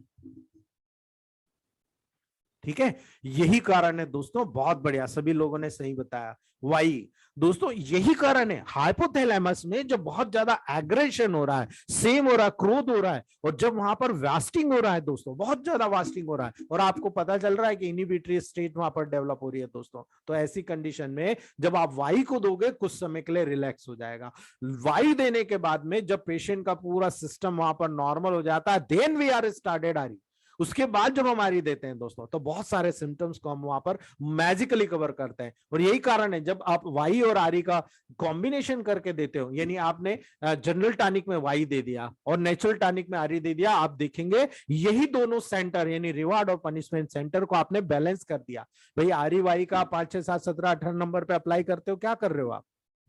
पूरी बॉडी के नर्वाइन सेंटर को आप बैलेंस कर रहे हो ना, ब्रेन के फंक्शन को आप बैलेंस कर रहे हो, सिंपैथेटिक पैरासिम्पैथेटिक को बैलेंस कर रहे हो, जो भी वहां पर स्टिमुलेटरी और इनिबिटरी फैक्टर, और आप इसी को तो बैलेंस कर रहे हो, यही तो काम कर रहे हो वहां पर। अब हमको पता चल रहा है कि हम कहाँ काम कर रहे हैं, कर तो हम सालों से रहे हैं लेकिन बहुत सारे लोगों को नहीं पता, लेकिन अब हमको पता लग गया है। और यही कारण है दोस्तों, मुझे भी 5 से 6 साल पहले ही पता लगा है, ठीक है। और जब से लगा है, जब से मैं, आप देखो मैं कई जगह पर आपको बोलता हूँ 5, 6, 7, 17, 18 नंबर पर अप्लाई करा दो। मैंने हाइपर एसिडिटी और एसिडिटी के लेवल को कई बार करेक्ट किया है दोस्तों। कई बार लोग होते हैं साहब मुझे माइग्रेन बहुत होता है, मैंने 5, 6, 7, 17, 18 पे अप्लाई करके माइग्रेन ठीक कर दिया कई लोगों में। केवल F2 C5A2 WY को मैंने अप्लाई करके फोरहेड पे दोस्तों कई लोगों को मैंने ठीक किया है। और इसीलिए दोस्तों आप लोग भी यही चीज कर रहे हो। अब हमारा कॉन्सेप्ट क्लियर होता जा रहा है। यही कारण है दोस्तों हम बहुत जबरदस्त इस फैक्ट पे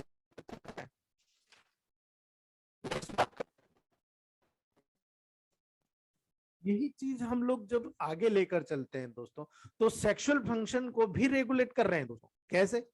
आप देखिए कि एनिमल्स हो या ह्यूमन बींग्स हो दोस्तों, हाइपोथैलेमस सेक्सुअल फंक्शन के मेंटेनिंग में एक इंपॉर्टेंट रोल प्ले करता है, स्पेशली कहूं फीमेल्स में।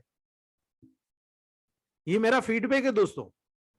अभी तक मेल्स में मुझे इतना सेटिस्फेक्शन नहीं मिला है, लेकिन मैक्सिमम फीमेल्स के रीजन में मैंने देखा है बहुत ही इंपॉर्टेंट रोल प्ले करता है दोस्तों फीमेल्स में। तो why we are not using for infertility?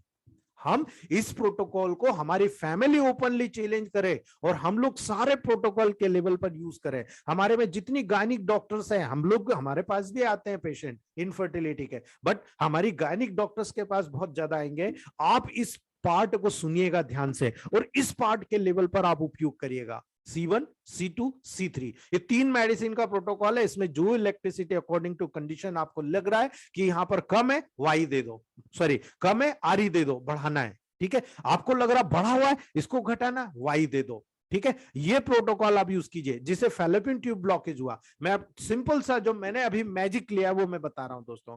एक लेडी को एक फैलोपियन ट्यूब कंप्लीटली ब्लॉक थी और एक फैलोपियन ट्यूब में ओनली 1 mm का गैप था दोस्तों। तो ऐसी कंडीशन में मैंने अम्बिलिकल कार्ड में जो कैस्टर ऑयल होता है ना, 10 ml कैस्टर ऑयल में दोस्तों, वहां पर C2, अब फैलोपियन ट्यूब पे कौन सी मेडिसिन काम करती है, कौन बताएगा दोस्तों? C2, ठीक है। अब वहां पर आप देख रहे हो मैक्सिमम कैपेबिलिटी में फीलिंग नहीं है, वहां पर हमको दोस्तों मतलब पूरा सर्कुलेशन दिख नहीं रहा, ब्लॉकेज है। आप क्या यूज करोगे, G, RE या Y? क्या यूज करोगे आप? 1/2 ml C2, ठीक है। वहां पर क्या यूज करोगे, RE, G या Y? क्या दोगे? ये 3 में से एक, 3 में से एक। डेफिनेटली विनोद सर आपने बिल्कुल सही बताया, जी। हम 1/2 ml C2, 1/2 ml G को लेंगे, अच्छी तरीके से मिक्सअप करेंगे और पर्टिकुलर अम्बिलिकल कार्ड में 2 ड्रॉप डेली डालेंगे दोस्तों। मेरा फीडबैक बता रहा हूं, internally S2, C2, L1, when 1 G को 5th यानी D5 के लेवल पर मैंने शुरू किया था दोस्तों। और D6 का 2 बार डोज देने के बाद, यानी 2 बार D5, 2 बार D6, चौथे महीने मैंने जब सोनोग्राफी कराई, जो ऑलमोस्ट ब्लॉक थी वो 90% सॉल्व हो गया और जो 1 mm जिसका ब्लॉकेज था वो कंप्लीट क्यूर हो गया। और आज 7 महीने 18 दिन के बाद प्रेग्नेंट हो गई। आज सुबह 11 बजे की रिपोर्ट बता रहा हूं दोस्तों। ये चीज हमको यहाँ पर फीडबैक के रूप में देखने को मिली।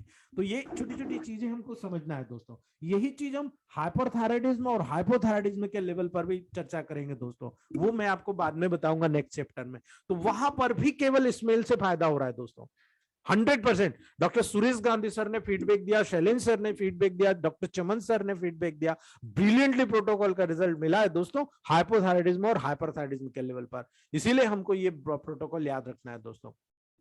जब एक डिकोआर्टिकेटेड फीमेल एनिमल में एक रेगुलर एस्ट्रोजन साइकिल होती है दोस्तों, जो हाइपोथैलेमस के इंटेक्ट को प्रोवाइड करती है, और वो बताता है, आपको पता है कि हाइपोथैलेमो हाइपोफाइशियल ट्रैक्ट है, इस ट्रैक्ट के माध्यम से पिट्यूटरी हार्मोन सीक्रेट हो रहा है, आपको पता है। आपको ये भी पता है FSH LH वहां से निकलेगा, तभी तो जाकर वहां पर गोनट्स पे एस्ट्रोजन और प्रोजेस्टेरोन का प्रोडक्शन होगा दोस्तों। इसीलिए दोस्तों ह्यूमन बींग्स में भी जाओगे तो हाइपोथैलेमस गोनेडोट्रोपिक रिलीजिंग हार्मोन के सीक्रेटिंग के द्वारा सेक्सुअल फंक्शन को रेगुलेट करने का काम कर रहा है दोस्तों। तो ये तो हमको पता है, लेकिन अब हमको ये पता चलेगा कि आर्क्यूएट और posterior hypothalamus nuclei sexual function को रेगुलेट करने में इन्वॉल्व होते हैं। दिस पार्ट, ठीक है, लेटरल और ये जो पार्ट होता है, ये डायरेक्टली दोस्तों वहां पर हाइपोथैलेमस के फंक्शन को रेगुलेट करने के लिए इन्वॉल्व होते हैं दोस्तों। तो जब ये इन्वॉल्व होते हैं तो आपका काम क्या है दोस्तों, आप क्या करोगे, यहां पर आपको केवल स्टिमुलेशन कराना है। ठीक है। और जब आप स्टिमुलेशन कराओगे तो डेफिनेटली मान के चलो वहां पर आप हर प्रकार के इनफर्टिलिटी के केस को या सेक्सुअल फंक्शन के डिफॉर्मिटी को, खासतौर से मैं फीमेल की बात कर रहा हूं, मेल में मुझे थोड़ा सा स्मेल का इतना ज्यादा इफेक्ट नहीं मिला, लेकिन फीमेल्स में मुझे बहुत अच्छा रिजल्ट मिला, एक्सटर्नल अप्लाई का भी और स्पेशल नर्व के माध्यम से काम करने का। दोस्तों मुझे फीमेल के लेवल पर दोस्तों जब इस प्रकार की महिलाएं आई मेरे पास दोस्तों, तो मैं C5, P1, F1, RE और W, पहले मैंने RE का दिया, बहुत तेज हो गया दोस्तों, मेंसेस बढ़ गया उनका, बहुत तेजी से मेंसेस होने लगा, मैंने RE को हटा के W करा दोस्तों। तो जब वहां पर C1 या C5 दो में से एक, अगर बहुत क्रॉनिक हो तो C5, अगर एक्यूट हो तो C1, C1, P1, F1, W को मैंने स्मेल कराने को दिया दोस्तों, बहुत तेजी से एनर्जी का जनरेशन हुआ। पहला P1 देने का मकसद ये था, हीमोग्लोबिन बहुत कम था और ऐसी कंडीशन में जो ऑक्सीजन लेवल था वो बहुत डाउन था, तो मैंने उसको इस लेवल पर ट्रीट किया कि भाई मैं दोनों चीज का प्रोटोकॉल देखो, ये नेबुलाइजर भी है तो नेबुलाइजर का इंपैक्ट भी मिलेगा मुझे, और डेफिनेटली C1 मैंने ऐड करा तो डेफिनेटली मुझे दोस्तों वहां पर बहुत डीप में जाकर सेल के लेवल पर कहीं ना कहीं काम देखने को मिलेगा, इंडोक्राइन ग्लैंड, हाइपोथैलेमस के लेवल पर देखने को मिलेगा। और मुझे बहुत ही ब्रिलियंटली मजा आया दोस्तों कि रिजल्ट ये हुआ कि जिस महिला को मैंने RE दिया था उसको बहुत ज्यादा मेंसेस होने लगे थे, जब 15 दिन बाद आई खुल के वहां पर उसने बोला कि सर इसको स्मेल लेने के बाद तो मुझे बहुत ज्यादा एनर्जी लगी, बहुत अच्छा फील हुआ, मुझे कमजोरी दूर हुई, लेकिन मुझे मेंसेस बहुत जा रहा है, बहुत खुल के जा रहा है। तो मैंने फिर उनको वहां पर RE की जगह W जैसे ही करा दोस्तों, सारा फंक्शन नॉर्मल होने लग गया, सारा फंक्शन नॉर्मल होने लग गया। ओव्यूलेशन 26-28 डेज के लेवल पर मेंसेस आने लगा, ओव्यूलेशन बिल्कुल रेगुलर हो गया, जो पैप्स स्मेयर करा के ओव्यूलेशन की स्टेज देखी जाती है 3 महीने के बाद में सारा नॉर्मल होने लग गया। जो मैडम को चाहिए प्रेगनेंसी के लिए वो मिल गया, बोले ओव्यूलेशन बहुत अच्छा हो रहा है, पहले कभी नहीं हुआ, आप जाइए, आपको ट्रीटमेंट की जरूरत नहीं है, ये मेंटेनेंस ले लीजिए। मेंटेनेंस के बाद में दोस्तों 2 या 3 महीने के अंदर ही प्रेगनेंसी कंफर्म हो गई। तो ये छोटी छोटी टिप्स हैं जो हम लोग यहाँ पर देखेंगे दोस्तों। इसीलिए जब आपको कई बार ऐसा देखने को मिलता है, जो अभी इसी लेवल पर सुरेश गांधी सर और हमारी डिस्कस हुई थी दोस्तों, और वही चीज मैंने आपको भी बताई कि C3 RE और C3Y वाला, यानी स्पेल के रिस्पॉन्स में भी बहुत जबरदस्त रोल आपको हाइपोथैलेमस का देखने को मिलेगा। जो पोस्टीरियर हाइपोथैलेमस होता है दोस्तों, ये अन्य स्ट्रक्चर के साथ, जैसे कि आप हिप्पोकैम्पस देखो, आप दोस्तों एक पार्ट होता है, हम आगे पढ़ेंगे, ब्रेन स्टेम न्यूक्लियाई को देखो दोस्तों, ऑल्फैक्टिव स्टिमुलाई को देखो दोस्तों, जो बॉडी के ऑटोनॉमिक रिस्पॉन्सेस के लिए रिस्पॉन्सिबल होते हैं, यानी सिंपैथेटिक पैरासिम्पैथेटिक दोस्तों, इस रिस्पॉन्सेस में ये शामिल होता है दोस्तों। यानी जितनी भी यहाँ पर फीडिंग एक्टिविटीज होती है जो हमने पढ़ी आगे, इमोशनल रिस्पॉन्सेस जैसे होते हैं, जैसे फियर, डर लगना, एक्साइटमेंट, प्लेजर होना, ये सारी चीज दोस्तों यहां पर स्मेल के रीजन से ऑल्फैक्टरी चैनल से लिंक होती है। ठीक है, आप लैट्रिन को देख लेते हो तो कैसा स्मेल करता है, अरे यार इधर से नहीं चलते, वहां तो लैट्रिन पड़े, आप अलग हट जाते हो, क्यों हटते हो दोस्तों? ठीक है, क्यों हटते हो? क्योंकि वो आपके लिए स्मेल का कारण हो रही है, बदबू डेवलप कर रही है दोस्तों, तो आप क्या करते हो, उसको रिस्पॉन्स कर जाते हो। अगर मान लो कहीं पर बहुत अच्छा खाना बन रहा है, आपको नॉनवेज पसंद है, बहुत अच्छी खुशबू आ रही, या घर में आपके यहाँ बहुत दाल बाटी बन रही है, एक अलग ही खुशबू आ रही दोस्तों, ठीक है, हलवा बन रहा, गाजर का हलवा बन रहा, आपको बहुत अच्छी स्मेल आ रही, आप क्या करोगे, उसके प्रति रिस्पॉन्स करोगे ना। यही सेक्टर है दोस्तों, यही स्मेल के लेवल पर हाइपोथैलेमस काम करता है। और इसीलिए जब कभी किसी भी ऑल्फैक्टरी नर्व के लेवल पर कोई प्रॉब्लम आ गई और उसके कारण कहीं ना कहीं स्मेल की टेंडेंसी हो गई दोस्तों, आप RE को स्मेल करने को क्यों दे रहे हो? जब किसी को सर्दी होती है, स्मेल चली जाती है, या किसी को बहुत ज्यादा नोक ब्लॉक हो जाती है, आप RE स्मेल करने को क्यों दे रहे हो? ठीक है, आप C13 RE दो ना, देखो आप पूरा नोज म्यूकस मेम्ब्रेन से लगाकर थ्रोट तक काम कर जाएगी। ब्रोंकस जहां पर ट्रेकिया का बायफर्केशन होता है, वहां तक इसका वर्क देखने को मिल रहा है C13 RE का दोस्तों। इसीलिए तो आप देखो सुमेश गांधी सर ने प्रूफ किया इसको, 100% रिजल्ट आ रहे हैं दोस्तों। मैंने 10 पेशेंट्स को कंप्लीटली दिया, एक महीने का, अभी ज्यादा दिन नहीं हुआ प्रूफ इनको, आप देख लो। ठीक है, उन सभी 10 पेशेंट्स को मुझे रिजल्ट मिले पॉजिटिव। 3 दिन के बाद पेशेंट का फोन आ जाता है कि सर जो नोज ब्लॉक हो रहा था कहाँ है, पूरा साफ हो गया, 100% रिजल्ट मिला। ठीक है, और वही यहीं पर अगर आप इसी लेवल के लेवल पर देखो तो यहाँ पर अपने सुरेश गांधी सर ने वहां पर प्रूव किया था C3 RE का। उन्होंने, मैंने पहले ही बताया आपको कि C3 RE दिया तो और ज्यादा उसको प्रॉब्लम हो गई, लेकिन C3 RE की जगह C3Y करा तो बिल्कुल रिलैक्स हो गया। जो आदमी 1.5 साल से सुगंध ही नहीं ले पा रहा था, उस आदमी को 7 to 10 डेज के बाद में आज कंप्लीटली स्मेल आ रही है। वो डायरेक्टली बता रहा है कि हाँ मिठाई बन रही है, यहाँ पे गाजर का हलवा बन रहा है, यहाँ पे नॉनवेज बन रहा है, उसको पूरा पता चल रहा है। इसके पहले 1.5 साल तक उसको कुछ भी दे दो वो बस खा लेता था, पेट भरना है खा लिया, लेकिन उसको रिजल्ट नहीं आता था, स्मेल नहीं आते थे, लेकिन वो रिजल्ट आने लगा। क्यों आने लगा दोस्तों? क्योंकि आपने वहां पर टेक्निकल काम किया दोस्तों। आपने इंटरनल तो कोई मेडिसिन दिया नहीं, उन्होंने कोई भी इंटरनल मेडिसिन नहीं दिया दोस्तों, केवल एक्सटर्नल के अप्लाई से तुरंत वहां पर कवर किया। हमने भी करा दोस्तों, हमको भी रिजल्ट मिल रहा है, इसलिए इस पॉजिटिव अप्रोच को हमने अप्रिशिएट किया और आपको सबको दिया फीडबैक के रूप में। सर ने भी डाला था, गांधी सर ने, ठीक है। तो ये बेसिक साइंस है दोस्तों, और हम इसी को लेकर चल रहे हैं और हमारा ग्रुप इसी के लेकर चल रहा है दोस्तों।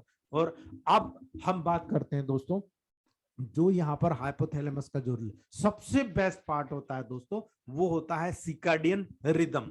यानी ऐसा रोल जो सिकाडियन रिदम जो होता है दोस्तों उसमें होता है। अब सिकाडियन रिदम क्या होता है दोस्तों?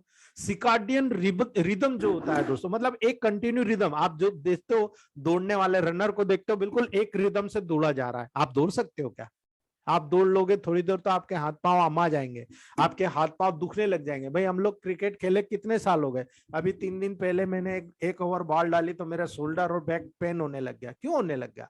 क्योंकि हमने रिदम मेंटेन नहीं करा, हमने बिल्कुल रेस्ट किया है, और रेस्ट करके अचानक हमने मूवमेंट करना शुरू किया तो डेफिनेटली मसल्स का कोऑर्डिनेशन बिगड़ गया दोस्तों, ठीक है। तो सिकाडियन रिदम जो होता है दोस्तों, ये वो फिजियोलॉजिकल प्रोसेस या एक्टिविटी होती है जो रेगुलर रिकरेंस होती है दोस्तों। रेगुलर होना चाहिए, रिकरेंस होना चाहिए, बार बार होना चाहिए दोस्तों। इसे हम डायअर्नल रिदम भी कहते हैं दोस्तों। सिंपल सी लैंग्वेज है, इसको डायअर्नल रिदम कहते हैं, जो डेली हमारे प्रैक्टिस में हमारे बॉडी में अप्रोच होती है दोस्तों। ये टर्म एक सिकाडियन यानी एक लैटिन वर्ड होता है जिसका मतलब होता है अराउंड द डे। घूम के पूरे दिन में अराउंड द डे आपको वो सिकाडियन रिदम एक के बाद एक देखने को मिले, उसको हम डायअर्नल रिदम, जो डेली आपकी दिनचर्या में शामिल होती है दोस्तों। इसीलिए इसको अराउंड द डे कहा जाता है। और यही कारण है दोस्तों, जब सिकाडियन रिदम आप डार्कनेस में देखोगे दोस्तों, या रिकरेंट डे लाइट के रिस्पॉन्स में डेवलप होता है दोस्तों, तो डेफिनेटली होता है। यानी जो चीज डार्कनेस में होगी डार्कनेस में होगी, जो डे लाइट में होगा वो डे लाइट में होगा दोस्तों। आप डार्कनेस की चीज को डे लाइट में या डे लाइट की चीज को डार्कनेस में नहीं कर सकते। उसी के अकॉर्डिंग आपकी बॉडी दोस्तों वहां पर बिल्कुल उसी के आधार पर सेचुरेटेड होती है। मान लो आप टॉकीज में गए दोस्तों, टॉकीज में जाते हो तो आप बाहर की लाइट से, लाइट बिल्कुल हैवी लाइट से आप दोस्तों अंधेरे में जाते हो। जैसे अंदर जाते हो क्या होता है? क्या आपको जैसे बाहर दिख रहा था वैसे ही दिखता है? नहीं ना, आपको थोड़ा सा मद्दा दिखेगा, फिर धीरे धीरे धीरे आप उसके अभ्यस्त होगे जब। तो यही कंडीशन होती है दोस्तों, ये एक साइक्लिक चेंजेस होता है, ठीक है। ये साइक्लिक चेंजेस होता है, उसमें समय लगता है, और ये वेरियस फिजियोलॉजिकल प्रोसेस में होता है। बहुत सारी डिफरेंट फिजियोलॉजिकल प्रोसेसेस होती है, और उन डिफरेंट फिजियोलॉजिकल प्रोसेसेस के लेवल पर आपको देखने को मिलता है दोस्तों। और यही कारण है दोस्तों जो बायोलॉजिकल कहलाता है, ये बायोलॉजिकल होता है। और यही कारण है दोस्तों, ये बायोलॉजिकल फील्ड में एक हाइपोथेटिकल इंटरनल क्लॉक के द्वारा सेट होता है, जिसको हम बायोलॉजिकल क्लॉक कहते हैं। आया समझ में? तो ये पूरी बायोलॉजिकल क्लॉक होती है दोस्तों, जो हमारी पूरी बॉडी के डेवलपमेंट में भाग लेती है। कुछ लोग एक्टिव होते हैं, कुछ लोग नॉन एक्टिव होते हैं, और कुछ बीच में होते हैं, थोड़ा एक्टिव थोड़ा नॉन एक्टिव। तो उसी के अकॉर्डिंग उसकी बॉडी ढल जाती है, और उसी के अकॉर्डिंग दोस्तों बायोलॉजिकल क्लॉक के डिस्टर्बेंसेस के कारण डेफिनेटली उसकी बॉडी में डिफरेंट टाइप के सिम्टम्स के रूप में डिसीज को डेवलप करता है दोस्तों। और यही कारण है जब हम कहते हैं our body partly control by nervous system and partly bye hormonal system, तो गलत नहीं कहते हैं दोस्तों। हमारा नर्वस सिस्टम यानी हाइपोथैलेमस के माध्यम से पूरी बॉडी के रिदम को कंट्रोल करता है। जो डायर्नल यहाँ पर जो साइकिल होती है दोस्तों, जो रिदम होती है उसको जनरेट करता है। इसी के साथ में उसी के सपोर्ट में हार्मोनल सिस्टम काम करता है, जो वहां पर ग्रोथ फैक्टर को स्टिमुलेट करता है। और यही ग्रोथ फैक्टर हमारी पूरी बॉडी को दोस्तों नई पीढ़ी, भाई सेल को डेथ होगी तो नई सेल के लिए ग्रोथ फैक्टर नहीं आएगा तो कैसे बनेगी दोस्तों? तो एपोप्टोसिस की प्रोसेस पूरी बॉडी के फीलिंग, पूरी बॉडी के रिदम मेंटेन करने के लिए nervous system as well as hormonal system वहां पर साइमल्टेनियसली बायोलॉजिकल क्लॉक्स के अकॉर्डिंग एक डायर्नल रिदम के रूप में काम करते रहेंगे, और वही हमारी बॉडी को दोस्तों नेक्स्ट लेवल पर, आगे के लेवल पर लेकर जाएगा, यानी हेल्दी स्टेट के लेवल पर लेकर जाएगा दोस्तों। इसीलिए दोस्तों जो हाइपोथैलेमस का एक सुप्रा चैस्मेटिक न्यूक्लियस होता है, मैंने आपको बताया था आइस आई से ऑप्टिक नर्व, ऑप्टिक नर्व के बाद ऑप्टिक चाइस्मा, और ऑप्टिक चाइस्मा के बाद में दोस्तों वहां पर पूरा बैक साइड में जाकर पूरा ऑप्टिक ट्रैक होता है। तो हाइपोथैलेमस एक सुप्रा चिस्मेटिक न्यूक्लियस, ठीक है, उस चाइस्मेटिक न्यूक्लियस में वहां पर एक इंपॉर्टेंट रोल प्ले करता है दोस्तों, यानी रेटिनो हाइपोथैलेमिक फाइबर के वाया रेटिना के साथ इसके कनेक्शन के द्वारा बायोलॉजिकल क्लॉक की सेटिंग में बहुत इंपॉर्टेंट रोल अदा करता है दोस्तों। यानी यहां पर हमने सिंपल देख लिया, मैंने आपको बताया था आंखों से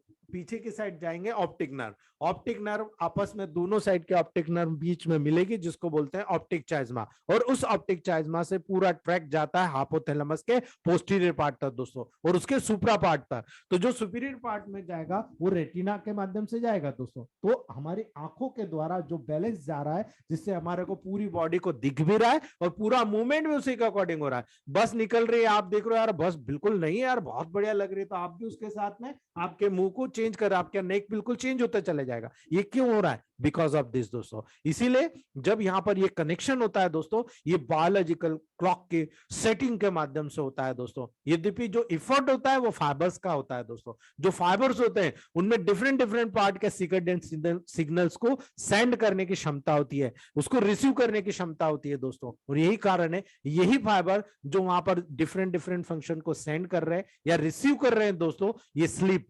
hormonal secretion, thirst, hunger, appetite, इनकी सब की सिकेडियन रिदम को मेंटेन करता है। तो दोस्तों आपने अगर हाइपोथैलेमस को कंट्रोल कर लिया ना, आपने सारे रिदम को कंट्रोल कर लिया। अगर आपने हाइपोथैलेमस को कंट्रोल नहीं किया तो आपने किसी भी चीज को कंट्रोल नहीं कर पाया। यही कारण है दोस्तों, इतना लंबा खींचने का मतलब ये था कि आपको कभी किसी को स्लिप की प्रॉब्लम हो रही तो अब आपको पूछने की जरूरत नहीं, क्योंकि हाइपोथैलेमस से कंट्रोल हो रहा है, आपने कर लिया। किसी को हार्मोनल सिक्रेशन की प्रॉब्लम हो रही है दोस्तों, मैंने कहा आपको अभी, अगर किसी को फीमेल के लेवल पर हम काम कर सकते हैं, तो आप अगर किसी को हार्मोनल सिक्रेशन की प्रॉब्लम हो रही दोस्तों, why we are not using A2F2C5WE, use करके देखिए, हार्मोनल सिक्रेशन डेफिनेटली वहां पर कंट्रोल होगा। थर्स्ट, किसी को प्यास हो रही है, प्यास लग नहीं रही या लग रही है, बहुत ज्यादा लग रही है, दोनों को कंट्रोल करना, बैलेंस कर दो आप दोस्तों हाइपोथैलेमस को, ठीक है।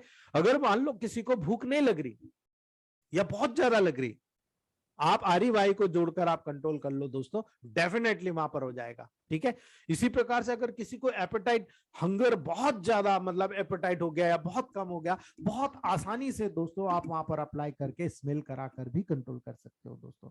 बस हमको वहां पर ये याद रखना है कि कितने दिन करना है। अभी प्रैक्टिकल चल रहा है, बहुत जल्दी मैं भी आपको बता दूंगा किस टाइप से काम करना है दोस्तों। मैक्सिमम मेरे 3 केसेस हैं जिनको भूख नहीं लगती थी, मैंने जानबूझ के उनको प्लेसिबो दिया दोस्तों। प्लेसिबो होम्योपैथ का सबसे बड़ा हथियार होता है। ग्लोबस लिया, उसमें कोई मेडिसिन ने RS डाल के दे दिया, ये प्लेसिबो होता है। लेकिन कभी कभी ये प्लेसिबो ही काम कर जाता है दोस्तों, जिसमें कोई दवाई नहीं होती। पेशेंट बोलता है हाँ मैं बिल्कुल बढ़िया हूं, मेरा काम हो गया, मुझे बहुत भूख लगी, कोई मेडिसिन नहीं, कुछ नहीं, लेकिन वहां पर सारी चीज जनरेट हो जाती है दोस्तों।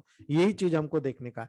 जब कभी भी दोस्तों बॉडी डार्कनेस रिदम या डे लाइट के न्यू पैटर्न में एक्सपोज होती है, एकदम नया आप चले गए वहां झकाझक लाइट हो रही है, या कहीं चले गए बिल्कुल अंधेरा है दोस्तों, तो वहां पर बायोलॉजिकल क्लॉक रीसेट होती है, फिर से रीसेट होती है। जैसे आप देखोगे दोस्तों, जैसे यहाँ पर आप देखोगे कि आज हम हिंदुस्तान में रह रहे हैं तो यहाँ डे और नाइट का, अगर कहीं फॉरेन में चले गए तो वहां तो उल्टा हो जाएगा, डे में नाइट हो रही है, नाइट में डे हो रहा है। तो ऐसी कंडीशन में हमारी पूरी बायोलॉजिकल क्लॉक को रिसेट होने में टाइम लगेगा दोस्तों, और न्यू पैटर्न को रेगुलेट करने की कोशिश करेगी हमारी बॉडी, और इसी के अकॉर्डिंगली दोस्तों वहां पर सिकेडियम रिदम को चेंज होना होगा, और सिकेडियम रिदम चेंज होगी तभी जाकर हम उसके अभ्यस्त हो पाएंगे। यही कारण आप देखो, हमारे यहाँ के कहीं कोई चीज बाहर जाते हैं दोस्तों, मान लो क्रिकेटर है या कोई भी स्पोर्ट्समैन बाहर जाते हैं, अगर वहां का एटमोस्फेयर चेंज होता है, डे में नाइट, नाइट में डे होता है, तो दोस्तों हमें एडजस्ट करने के लिए 5-7 दिन पहले वहां जाना पड़ता है, तो ही हम अभ्यस्त हो पाएंगे। अन्यथा क्रिकेट खेल रहे हैं, वहां नींद आ रही है, वहीं सो रहे हैं दोस्तों, ठीक है। तो ये सारी चीजें जो होती है इसी हाइपोथैलेमस के बायोलॉजिकल क्लॉक के अकॉर्डिंग कंट्रोल होती है दोस्तों। तो आज हम यही रखते हैं। ये हमने हाइपोथैलेमस कंप्लीट कर दिया दोस्तों। कल हम लोग पढ़ेंगे इसके सिंड्रोम्स, यानी डिसऑर्डर ऑफ हाइपोथैलेमस, और शुरू करेंगे सेरिबेलम दोस्तों। तो आज यही रखते हैं हम लोग।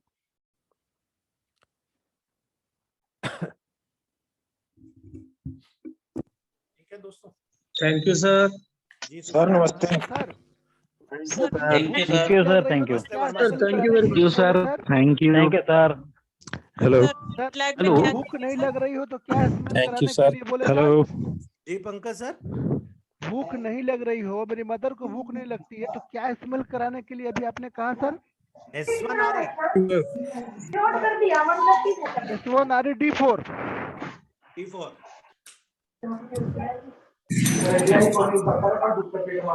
तो जेट लैग में क्या देना है सर? जी हाँ jet lag hello jet sir lag में क्या, अगर फ्लाइट में ट्रैवल करने के बाद जेट लैग होता ना सर, हाँ उसमें क्या देना है sir? WE। W, only W. हाँ बैलेंस कर दो आप उसको, कुछ नहीं करना आपको। हेलो सर जी sir this is professor Kanike Prabhu ji sir.